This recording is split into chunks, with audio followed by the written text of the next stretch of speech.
Bonjour, je m'appelle Sophie Racine et j'ai réalisé le court-métrage Rivage.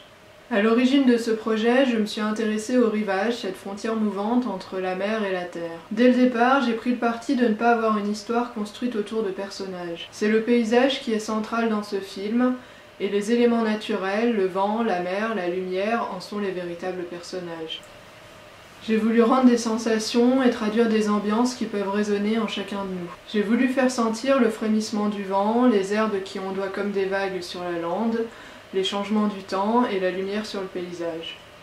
Le film se déroule dans un seul lieu. Pour sa construction, j'ai dessiné un décor à 360 degrés et tous les plans sont des détails plus ou moins grands de ce paysage, à l'exception de quelques très gros plans. Le spectateur est invité à entrer dans le paysage pour le découvrir spatialement et dans sa temporalité. J'aimerais qu'il se laisse porter par les images, c'est une invitation à prendre le temps de regarder. Le traitement graphique se rapproche de la gravure sur bois et du monotype.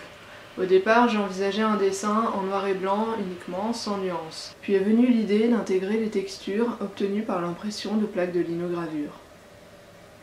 Cela m'a permis d'amener des nuances de gris dans les scènes de plage ou les ciels nuageux par exemple, et d'avoir une montée chromatique sur l'ensemble du film.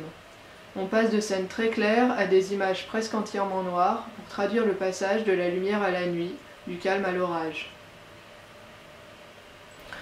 Pour la bande-son, la première étape a consisté à enregistrer des ambiances sur l'île de Bas en Bretagne, qui est le lieu qui a largement inspiré ce film.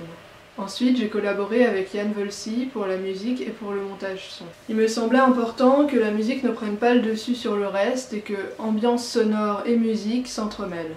Yann m'a proposé d'utiliser des instruments à cordes pour évoquer le flux et le reflux des vagues, un peu comme une respiration. La harpe est venue ensuite lors du travail sur l'animatique. Enfin, on a eu la chance de pouvoir enregistrer 2 musiciens de l'Orchestre national de Lille ou frénois. Cela a apporté un plus de pouvoir aussi rechercher des sons avec les musiciens en les laissant improviser, comme par exemple avec les frottements des instruments. Pour la suite, j'ai commencé à travailler sur un nouveau court-métrage et je vais bénéficier de la résidence d'écriture de Nef Animation en octobre prochain à l'abbaye de Fontevraud.